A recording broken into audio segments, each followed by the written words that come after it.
ဒါကတော့ Dragon Race ပါ Love Real မှာကျန်းဆုံး race ဆိုလည်းပြောလို့ရပါတယ်ဆိုတော့ဒီဗီဒီယိုထဲမှာတော့ Dragon Race ကိုယူသွားမှာပဲဖြစ်ပါတယ်ယူသွားရုံနဲ့မကပဲဟော်ရီလို့အရန်ကျန်းတဲ့ Dragon V4 ကြီးပါရအောင်ယူသွားမှာပဲဖြစ်ပါတယ်ဆိုတော့ဗီဒီယိုလေးကိုစလိုက်ရအောင်အရင်ဆုံး Dragon Race V4 မလုပ်ခင်ကျွန်တော် Dragon Race ရှိဖို့လုပ်ပါတယ်တို့ဒီ Dragon Wizard မှာပေါ့နော်ဒီမှာ Dragon Race ရဖို့အတွက်ဒီမှာ Dragon ဥတစ်လုံးပေးရမှာဖြစ်ပါတယ်ဘရိုဒီ Dragon Egg ရကျင်တော့ဒီ belt တွေအကုန်လုံးရှိဖို့လုပ်ပါတယ်ဒါကတော့အရင်ဗီဒီယိုတွေမှာလည်းပြောပြီးထပ်ပြောပြီးအဲ့တော့ trade လိုက်ပါမယ် yes sir race changer to Dragon Race ပေါ့နော် Dragon Race ဖြစ်သွားပါပြီပုံမှာဆိုလဲဂျိုလေးပေါက်သွားပါတယ်ကဲဘလူးပဲဖြစ်ပါကြော Dragon Race V2 နဲ့ V3 သွားလုပ်လိုက်ရအောင်အရင်ဆုံး Dragon Race V2 လုပ်မယ်ဆို Dragon Wizard ကိုဒီမှာ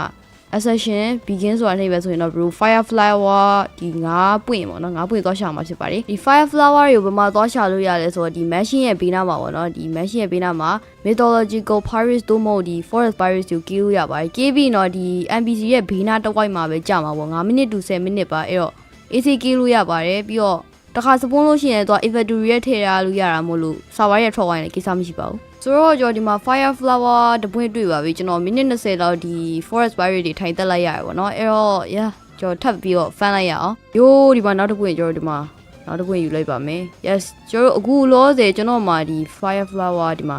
Fireflower 2ပွင့်ရှိပါပြီအဲ့တော့ကျွန်တော်နောက်3ပွင့်ပဲလူပါတော့တယ်အဲ့တော့တော့ Fireflower 9ပွင့်ကိုရလာပြီဆိုရင်တော့ဒီမှာ Dragon Wizard မှာပြန်ပြီးစကားလာပြောရပါမယ်ပြီးတော့ Ascension oh my god Dragon Race V2 တင်မို့မှာ Billy 1 million လောက်ကြာတယ်အဲ့ဒါ complete ကိုနှိပ်လိုက်ရင်တော့ဒီမှာ new တိုက်တဲ့ unlock Elder Worm လားမသိအဲ့8တိုက်တဲ့ရတယ်ပေါ့နော်ဆိုပြီးတော့ကျွန်တော်ဒီ Dragon Race V2 ရသွားပါပြီ V2 ကတော့ဒီအနောက်ကတောင်ပန်လေးတွေပေါက်လာဖြစ်ပါတယ်မိုက်ပါတယ်ရောက်သက်စားနဲ့ Dragon Race V3 quest ပါထားယူရလိုက်မယ်ဒီမှာပြောတာတော့ this time you will be defeating a Tarshak ပေါ့နော်ကျွန်တော် Tarshak တစ်ကောင်ကေးပြရမှာဖြစ်ပါတယ်ရလွယ်ပါတယ်ပြီးတော့ကျွန်တော် Tarshak ကို solo ပေါ့နော်ဒီ gun main နဲ့တက်ခဲ့ပါတယ်ရိုးရိုး gun မဟုတ်ပါဘူး Dragon Stone နဲ့ပါ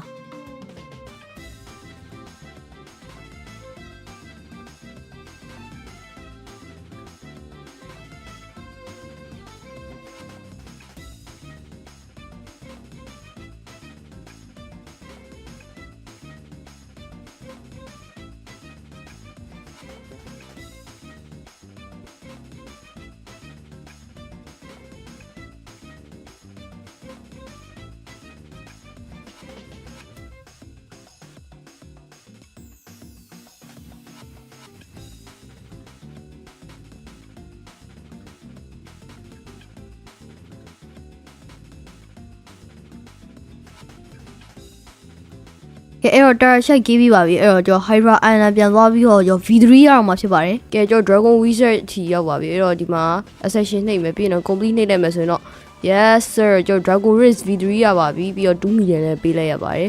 new တိုက်တဲ့ unlock ပါနော် Asian Flame မှာ new တိုက်တယ်လည်းရလိုက်ပါတယ် Dragon Race V3 ရဲ့ buff တရားပေါ့နော်ဒီဖွင့်လိုက်လို့ရှိရင် enemy နာရှိရဲ့ဒီ NPC enemy ကိုနှေးစေတာပါပြီးတော့ 10% ခူးတောင်းအကုန်လုံးမှာ reduce လုပ်ပေးရပေါ့နော်ပြီးရင်တော့ကျွန်တော်လည်းမသိတော့ပါဘူးကျွန်တော် Dragon Race V3 လုပ်ပြီးတော့ဆိုတော့ကျွန်တော် Cyber Race V4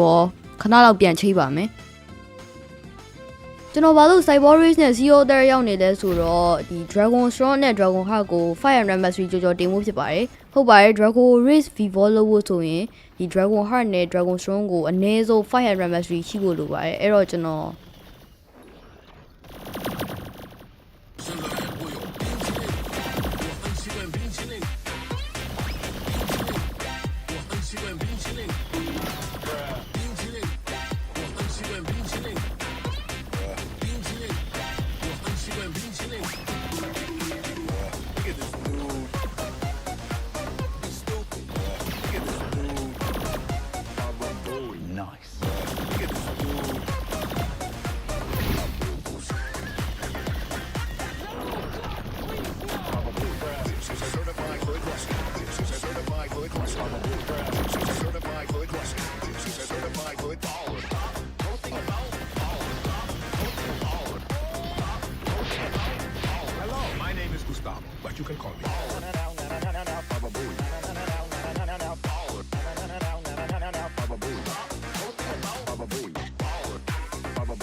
Let's go 500 mastery ကျွန်တော် Dragon Storm ကိုတော့500 mastery လုပ်ပြီးသွားပြီပေါ့နော်အဲ့တော့နောက်ထပ် weapon ကတော့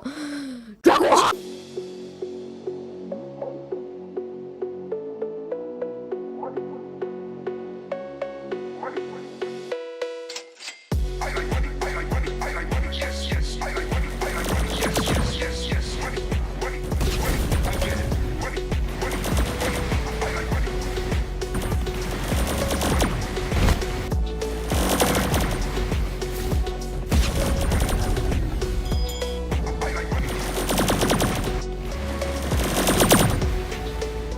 ကဲကျွန်တော်တို့ Dragon Heart ကိုလည်း500 mastery ရောက်သွားပြီဖြစ်ပါတယ်ကဲနောက်ထပ် Dragon Vivo လို့ဖို့အတွက် step နောက်တစ်ခုကတော့ကျွန်တော်တို့ painful အဖြစ်ဆုံးပေါ့နော် Dragon Race လုပ်တဲ့ထဲမှာ painful အဖြစ်ဆုံးအရာတစ်ခုပါအဲ့ဒါဘာလဲဆိုတော့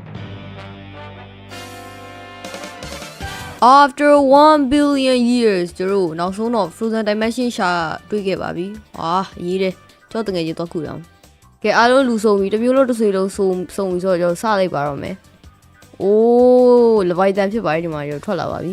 ထုံးစံတိုင်းကိုပြောင်းနေပါတယ်ယောဒီမှာဘောလုံးကြီးအိုးမိုက်တယ်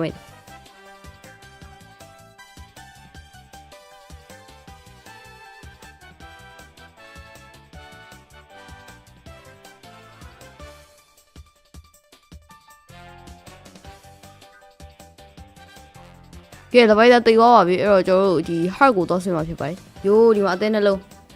နည်းနည်းမြောက်မယ်အမရော့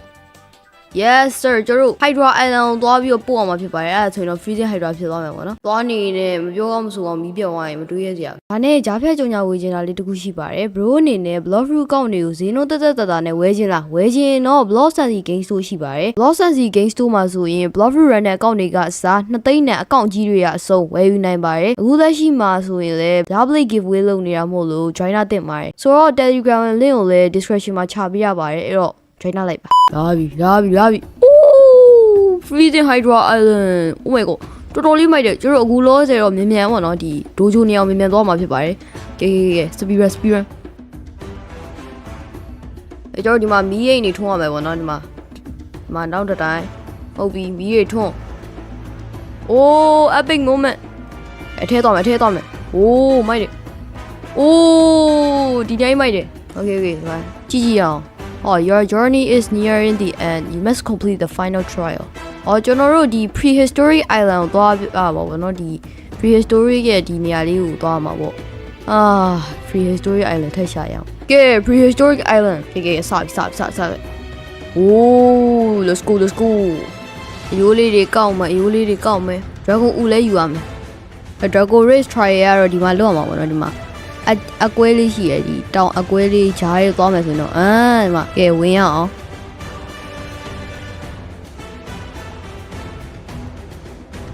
ကဲ trial လုပ်တဲ့နေရာကြီးရောက်ပါပြီကျွန်တော်တို့ဒီ NPC ကိုစကားပြောမှာပေါ့နော် Are you ready to begin Yes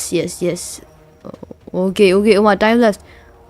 ဘာမှတော့မလို့တူရီးနေပြီထားရပါတော့ဒီမှာကျွန်တော်ဒီမီးအိမ်၃လုံးကိုဟိုးအပေါ်ပါကောခုံပြီးသွားမှာပေါ့နော်မိုက်တယ်ကျွန်တော်အဲ့တော့ဘာလုပ်နေလဲဆိုတော့ဗောနော်ဒီ click to move နဲ့ဗောနော်ဒီ glitch လုပ်ကြည့်ပါရဲဒါပေမဲ့လုံးဝ glitch ကသုံးလို့မရပါဘူးဒီ Christmas update လာကြလေရဗောနော်အဲ့တော့ bro ဒီ Dragon Race Vivo trial လုပ်လို့ရှိရင် glitch မသုံးရပါနဲ့သုံးလို့လည်းမရပါဘူးအဲ့တော့ကျွန်တော်တော်တော်လေးအချိန်ပုတ်သွားပါဗောနော်အဲ့တော့ bro မသုံးကြပါနဲ့သုံးလို့လည်းမရပါဘူးဒါနဲ့ဒီ glitch ကအပြင်မှာသုံးလို့ရပါတယ်ဒီ Dragon Race trial မှာလုံးဝသုံးလို့မရပါ glitch နဲ့တက်လို့မရမှန်းသိတော့ကျွန်တော်ဒီတိုင်းပဲရိုးရိုးပဲတက်ခဲ့ပါတယ်Okay easy haလာပါ no မလုပ်ပါနဲ့ no အောက်ပြန်ကြောက်သွားပြန်ပြီဟေးကျွန်တော်ပထမ try မှာတော့မီးလုံးတစ်လုံးတော့မထိုးခဲနိုင်လိုက်ပါဘူးအဲ့တော့ yeah I'm so new bro ကဲဒုတိယအကြိမ်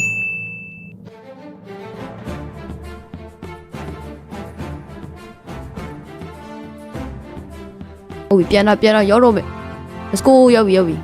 ဒီမှာမီးလုံးထုံးအောင်မီးလုံးထုံးအောင်ဒီမှာ okay နောက်ထပ်နှလုံး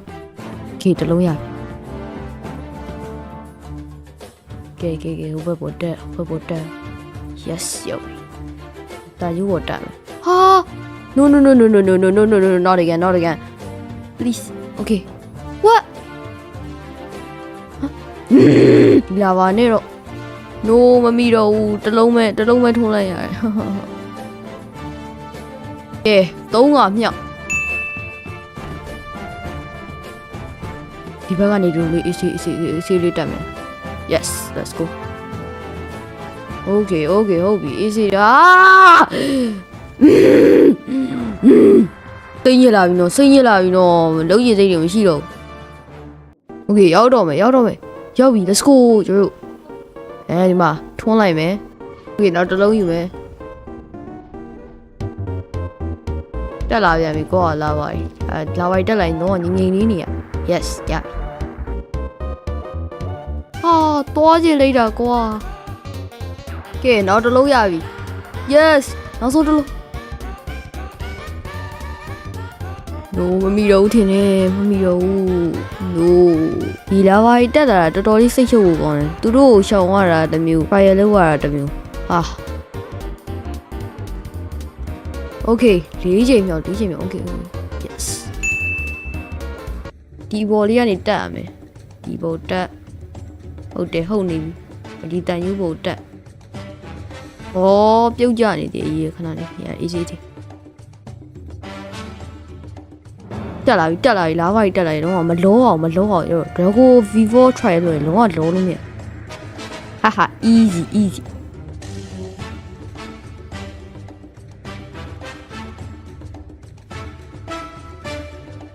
ရောက်တော့မယ်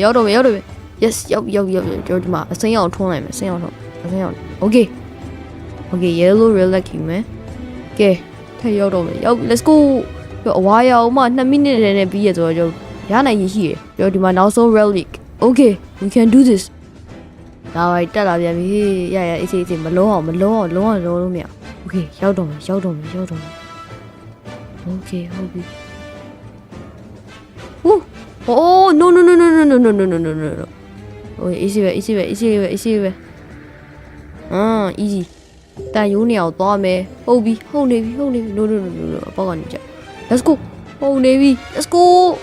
နောက်ဆုံး relic ကိုသွားထုံအောင်အနီရောက်ရော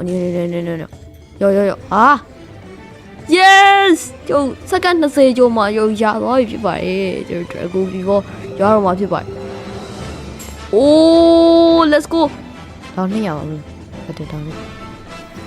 ရပြီ let's go ဒီမှာတခြား race တွေ Vivo ယူလို့ပဲပေါ့နော်ဒါကိုနှိပ်လိုက်မယ်ဆိုရင်တော့ new တိုက်တဲ့ unlock primordial guardian let's go ကျွန်တော် Drago race Vivo ရသွားပြီဖြစ်ပါတယ်ဖွင့်ရကျွန်တော်ဒီ Drago Vivo ကတော်တော်လေးကိုမိုက်ပါတယ်ပြောကျွန်တော်ဒီဗီဒီယိုမှာလိုချင်တာလည်းအကုန်ရပြီဆိုတော့ကျွန်တော်နောက်ဗီဒီယိုမှာပြန်တွေ့ကြပါမယ်အဲ့တော့